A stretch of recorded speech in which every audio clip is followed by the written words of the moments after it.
Many are confused, weary, tired, frustrated, lost, perhaps a bit afraid.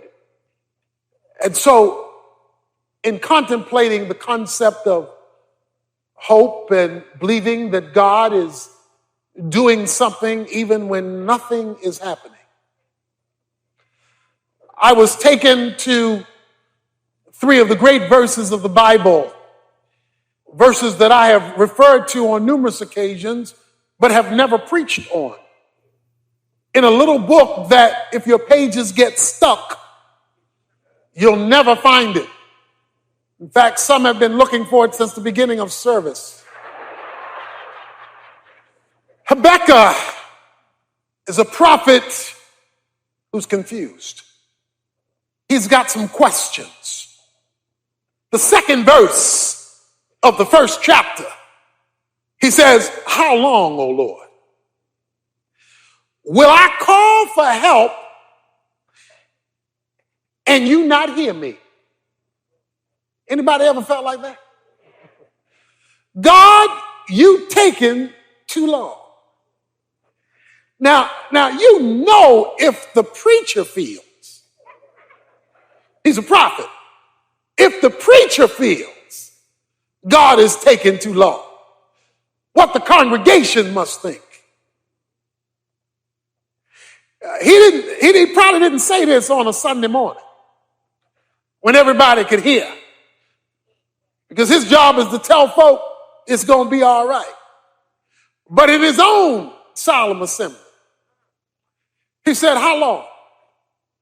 So one problem that he's facing is God is taking too long to come through. Anybody ever feel? God, I believe you stuff, but you're slow. Even the prophets struggled with the slowness of God. God was not only moving too slow, but his movements were very confusing. He couldn't make sense of it. In fact, God, responding to his statement, says in chapter 1, verse 5, "Look among the nations, observe, and be astonished, wonder, because I am doing something in your days you would not believe it if it were told to you." So, you're taking too long, and I can't figure you out. Now, that's a double problem. One problem is God appearing to move too slow, and another problem is an inability to understand what he is doing because it seems so contradictory. In this particular prophecy, he was going to raise up an evil people called the Babylonians to discipline his people, which causes Habakkuk to say in verse 13, "Your eyes are too pure to approve of evil, and you cannot look on wickedness with favor. So why do you look in favor on those who deal treacherously? Why are you silent when the wicked swallow up those more righteous than they are?" In other words, it's not fair. I know I'm bad, but they worse. You're pure, but you using them more than you using me. It's not fair. So you're taking too long. I can't figure out what you're doing, and a little bit I do know is not fair. So you're not the only one who thinks these thoughts about God. Now, it's hard to say it because you sound so unspiritual. You know, it's a lot easier to say, he's going to fix it. He's able. He's a wheel in the middle of a wheel. He's the rose of Sharon. He's a bright morning star. He's balm in Gilead. It's a lot easier to say that. But when you by yourself and you thinking your real thoughts, while you believe in him, while you know God is real, there are those times where you have to raise some real questions. Why are you moving so slow, taking so long? Why are you so confusing? I don't understand you. Because what you're doing contradicts what I know about you. Well, the good news is you're not alone. The prophets, he's not the only one, had to struggle with the methodology of God. In fact, he says in the second verse of chapter 3, the last chapter of this book, Lord, I have heard the report about thee and I fear. So now let's watch this thing. You're taking too long. I'm confused. It's not fair, and I'm afraid. A combination of negatives, and he's the preacher. There are only 3 chapters in this book, but it begins off in a pit, but it ends on a peak. It begins down in the despair. Physically, he's a wreck. He's a nervous wreck. Look at the language used in chapter 3, verse 16. I heard, and my inward parts trembled. At the sound, my lips quivered. Decay entered my bones, and in my place, I trembled. That's a nervous wreck. Physically, I am just done, distraught. I'm falling apart and unraveling at this. Anybody ever felt like they were unraveling? That life was unraveling, just going every which way. Chaos here. Chaos when you get up. Chaos at home. Chaos at work. Just unraveling. That's the situation. Maybe your situation as you look toward the new year, glad it came, but scared to death about where it's going. Glad the past is behind you, but really uncertain about the future in front of you. That was his problem. And he's got to wait quietly, he says at the end of verse 16, for the day of distress, for the people to arise who will invade us. In other words, what he was looking forward to wasn't too exciting to look forward to. His future looked kind of dim. Distress, he called it. I can't take another year like this last one. And yet I don't see much hope for improvement. I wonder if there's anybody here like that today. You just don't see anything. But in the last 3 verses, after he's taken 3.5 chapters to tell you his struggle, his frustration, his confusion, his fear, he comes down to 3 verses. Let me read them one more time. Though the fig tree should not blossom, though there be no fruit on the vine, though the yield of the olive should fail, though the field produce no food, though the flock should be cut off from the field, and there be no cattle in the stall, yet I will exalt in the Lord, I will rejoice in the God of my salvation. The Lord God is my strength. He has made my feet like hinds' feet, and he makes me to walk on my high places. There are three options that are generally given by the world, or that people take as they look at negative situations in their life. One way is to resign yourself. That's the way it is. It was that way, it is that way, gonna be that way. So you just resign to the fact that you just destined to be miserable. You destined to be a loser. You destined to not have a change come. That's life. So you kind of just resign yourself to it. You kind of just say that that's the way it is. That's the way it's going to be. And so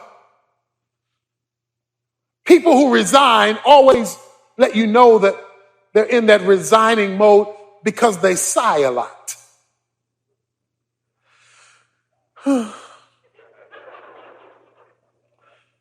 How you doing?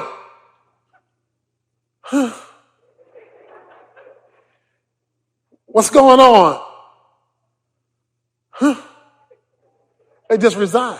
That's the way it is. There's a second way that people deal with life when it doesn't seem to offer a future, and that is detachment. In other words, they distract themselves so they don't have to think about it. If I can come home and turn on the television, I can be distracted by the shows. If I can perhaps take drugs, I can feel good enough to be distracted from the pain. If I can go out and to just have a good time and party hardy, then I can let that erase. The only problem with detachment is that it's camouflage. In other words, it doesn't fix anything. It just hides it and only hides it for a little while. So you have to be perpetually entertained to perpetually not think about it. But it's always underneath. You always know it's there. There's a third way that people seek to deal with their uncertainty or struggle, and that is, or we'll call it bravado. Bravado. Take it like a man. Take it like, hold your chin up. You the man, be the man. I can handle it. I'm a real man or woman. And I'm going to handle it. I'm going to face it. I can take it. My mama raised me to handle anything. The only problem with bravado is when things get bad enough, all the pep talk in the world won't help you. Pep talk is good, but pep talk doesn't last. It's like having a pep talk before a football game. At halftime, the score 52-0, you losing. The coach come in halftime talking about pep talk. After a while, reality sets in. Okay? We ain't gonna win. And after a while, all the pep talk in the world is not gonna do it. You've experienced that. You come to church, heard a sermon preached, and got pepped up. You came to church like this, you heard the sermon, go, yeah, I'm gonna make it. Yeah, you fired up. Yeah. 5 minutes after the benediction. Shucks, this stuff ain't right. Because irreligious pep talk is not enough. So the question we face today is, what do you do when God is taking too long? What do you do when uncertainty is in front of you? What do you do when you are afraid? What do you do when you feel like you're falling apart at the seams? Resignation. That won't do it. Detachment. That's camouflage. That hasn't addressed anything. Bravado only goes so long. Habakkuk says in verse 18, I will exalt in the Lord.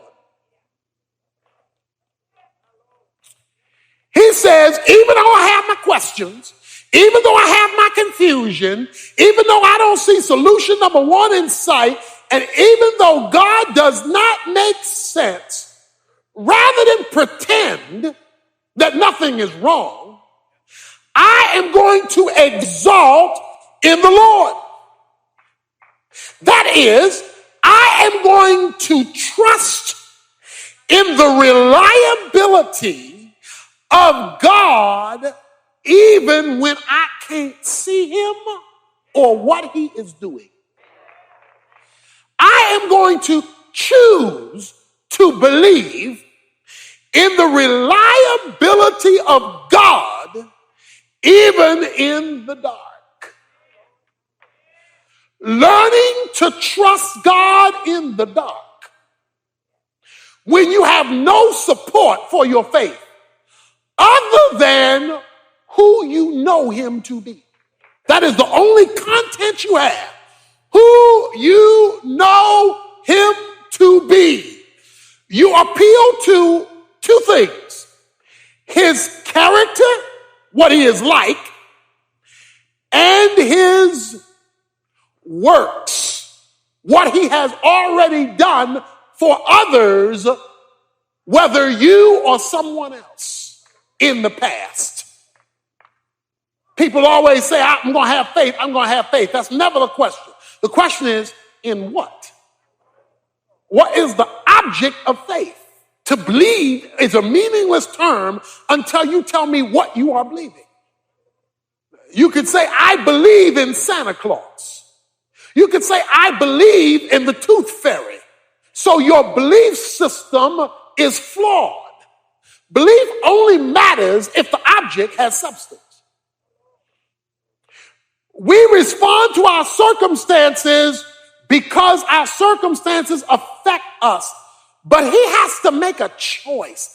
It is the choice that every believer here today has to make, and that is the choice as to whether you will choose to believe God. That is the question. Will I choose to believe God? I have to believe two things about God. I have to believe, number one, his character. What he told me he is like. And I have to believe it in the dark. I can't see it. I don't feel it. But since he can't lie, it must be true. And you must choose to believe that. Look, you got to believe that when there's no emotional kicking, there's no choir singing, there is no preacher preaching, and you out there by yourself, you got to decide that I'm going to believe what I know to be true about God. And that's one of the things, that's why theology is important, so that you know what to believe when hard times come.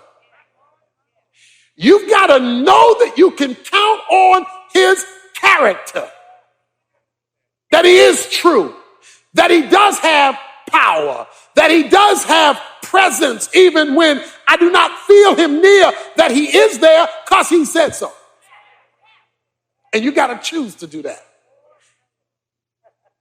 But then you got to believe something else. You got to believe his works. That's another reason why you need to know the Bible, because you've got to know what he did yesterday. You see, you got to know what he did yesterday. Habakkuk spends verses 3 through verse 15 rehearsing what God did yesterday of chapter 3. He alludes to the Red Sea. He alludes to David killing Goliath. He alludes to all of these historical things. Why do you need to know what God did yesterday? Why is it important for you to know what he did in the past, in the Bible, in the life of your mama, in your friend's life? Why do you need testimonies of what he did yesterday? Why do you need to remember it? Because of this. He is the same yesterday, today, and forever. The reason why you've got to know what he did is because what he did, he can still do. Because he does not change. We call it the immutability of God. He does not change. His methods vary, but his abilities don't. And therefore, when you remember what he did, then you know what he can do. And let me talk about that. Because when you look back at the way God did things, he never had one way. There wasn't a cookie cutter method of addressing people's needs or problems or circumstances. And when you look closely, sometimes he let people get to the last minute before he came through. Sometimes it wasn't all in advance.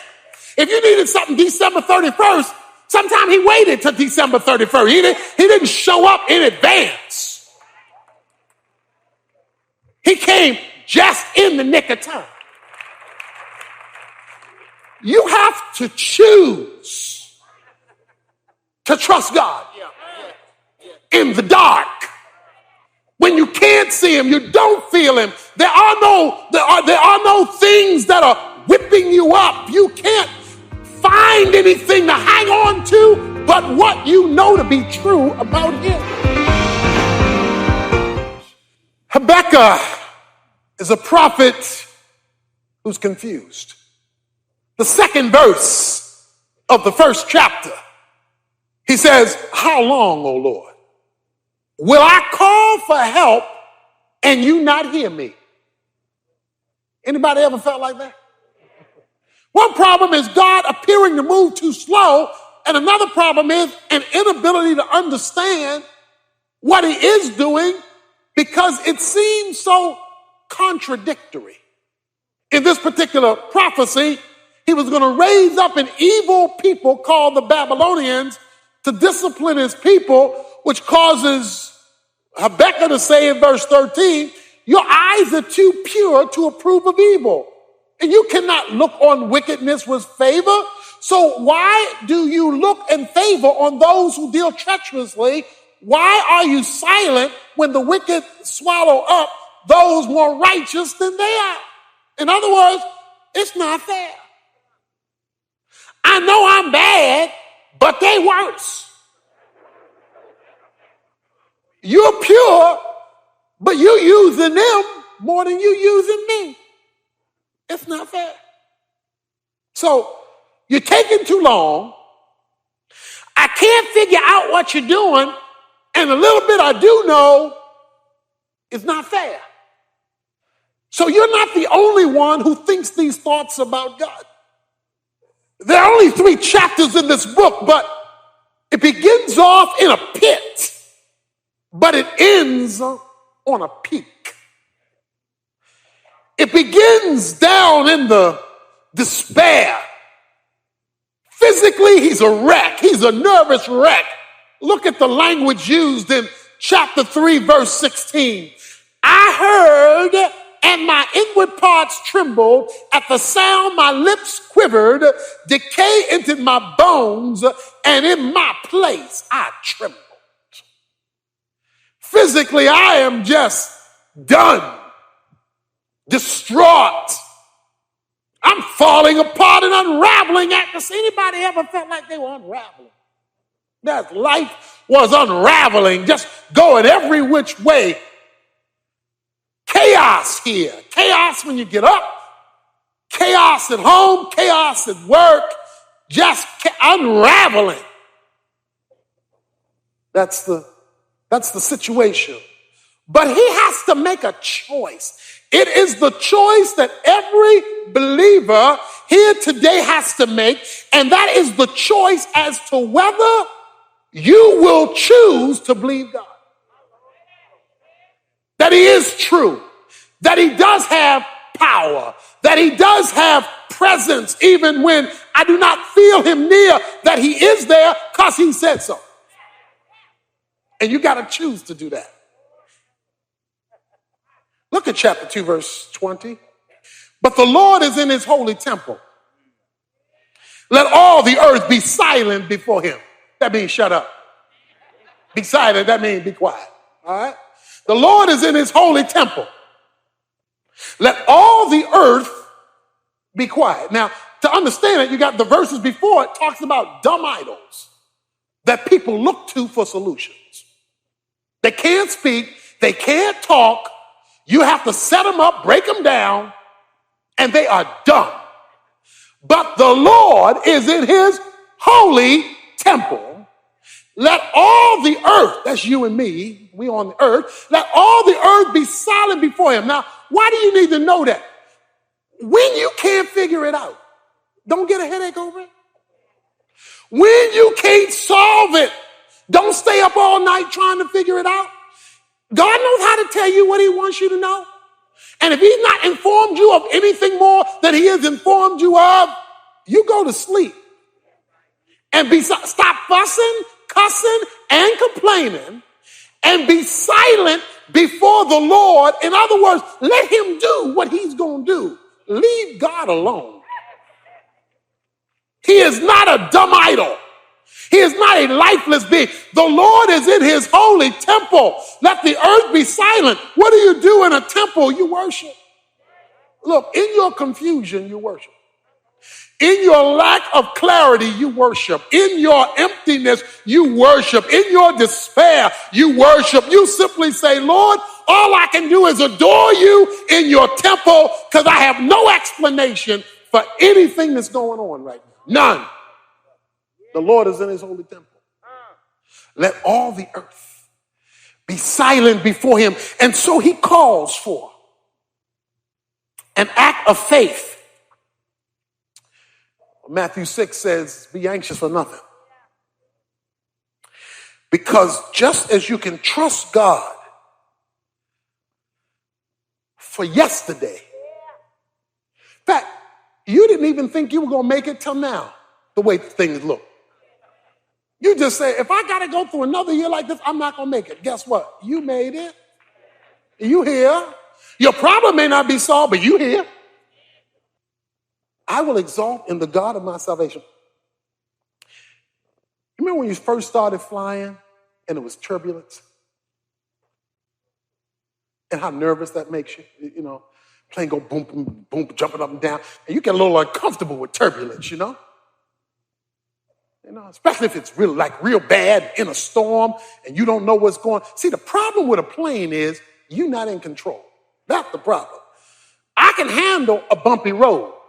I'm behind the wheel. You bump all day. As long as my foot is on the accelerator and my foot is on the brake, we can make it. But I can't see what's going on out there. I don't know what them boys doing up front. You remember how you long for the pilot to say something? Tell the truth, shame the devil. I know. You wanted the pilot. You ain't care who you were sitting next to. Them talking about, oh, bumpy flight. You don't know what you're talking about. I want the pilot.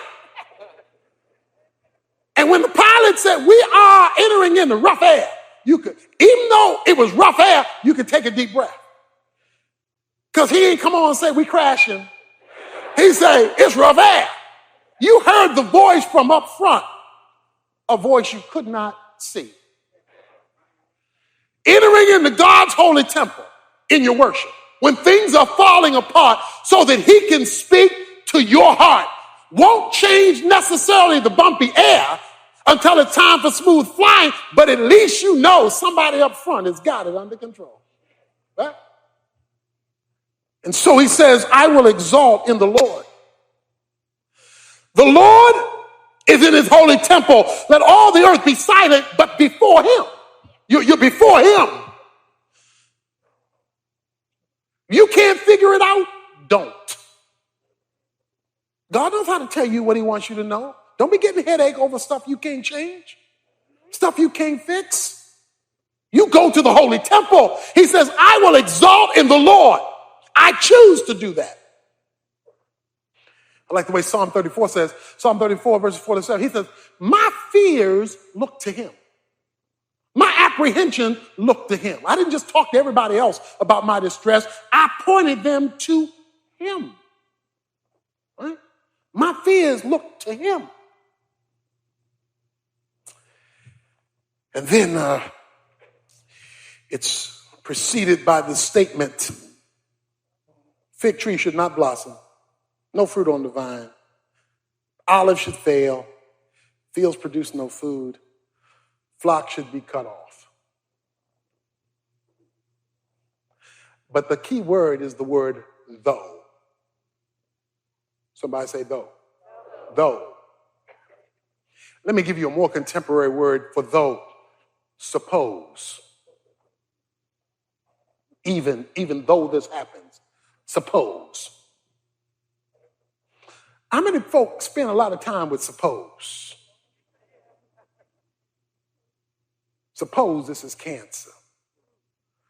Suppose we don't have the rent money. Suppose this job doesn't come through. What are we going to do? That's suppose. We look at all the options. Oh, I love Habakkuk. Habakkuk says, suppose. Even though. But instead of dismissing suppose, he invites suppose into his house. He says, suppose, come on in, let's talk. And he creates the worst possible situation. Because the situation that he extracts from is a hopelessness. He says, let me come up with his worst case scenario. Worst case scenario. And let me put it in contemporary English. Suppose there is no money in the bank. Suppose both cars break down and I have to walk or catch a bus. Suppose I get a pink slip during this downturn in the economy. Suppose my health report doesn't come back like I hoped it would. Suppose I spend another year alone as a single person. Suppose we're still battling in our marriage relationship a year from now. Suppose, worst case scenario. He says, even if my worst case scenario happens, I will exalt in the Lord.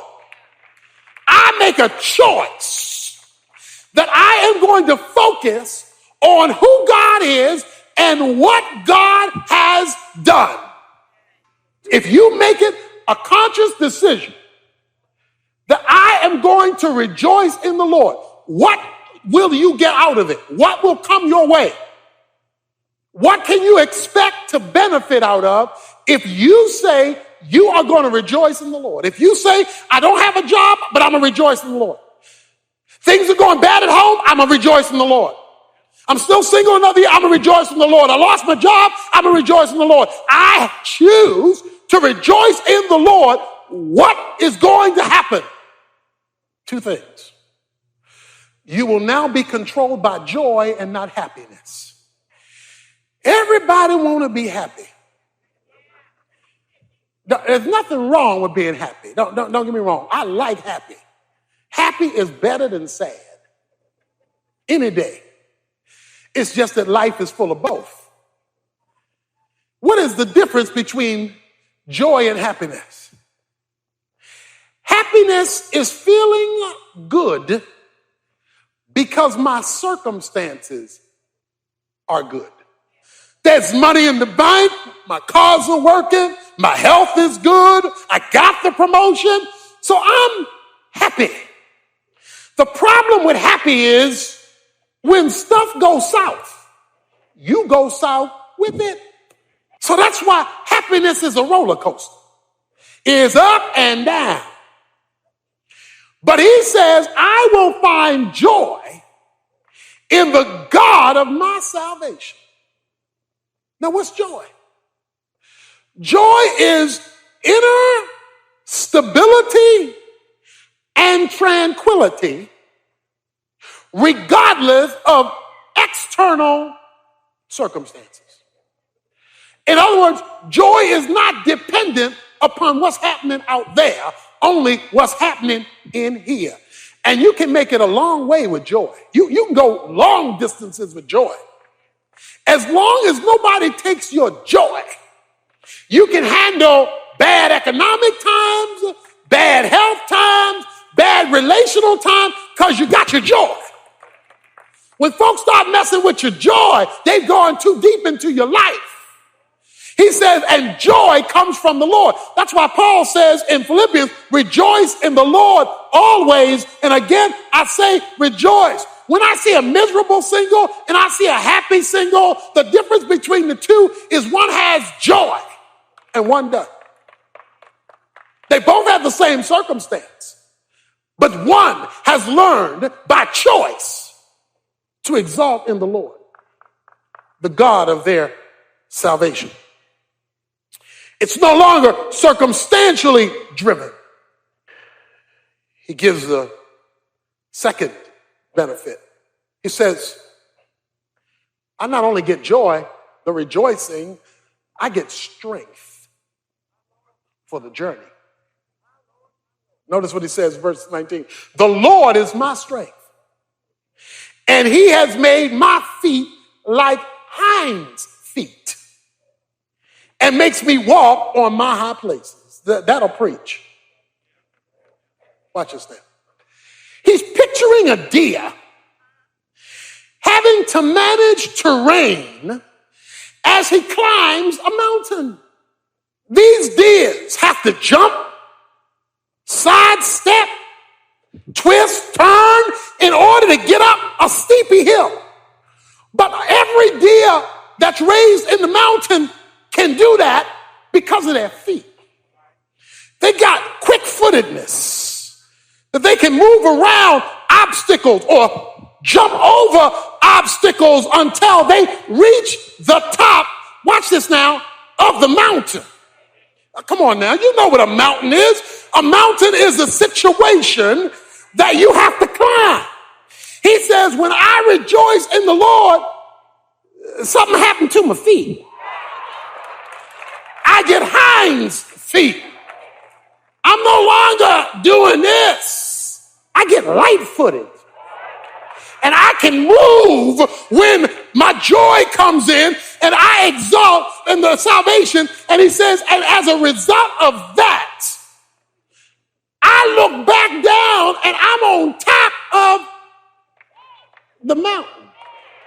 In other words, the problem that was walking on me, I'm now walking on it. It's still there.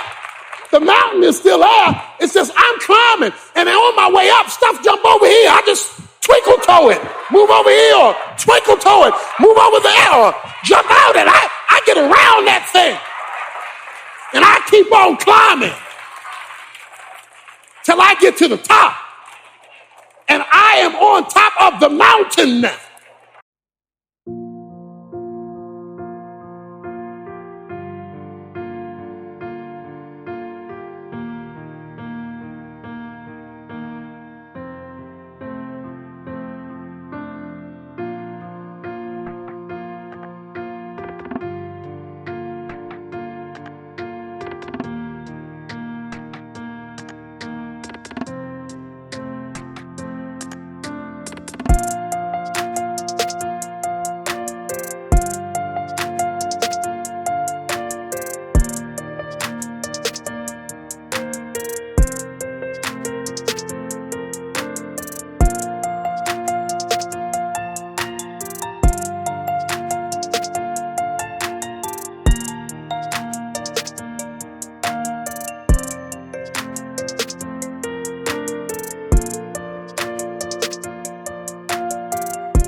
Some of us today are living underneath the circumstances, and God says, get from underneath it by a choice to exalt in me in the dark, even when you can't see anything. When a woman goes into labor, that's bad news, and it's good news. The bad news is that it hurts. The good news is something good is coming down the pike. The bad news is that there's a lot of pain. The good news is that you're going to have something to show for it when it's all over.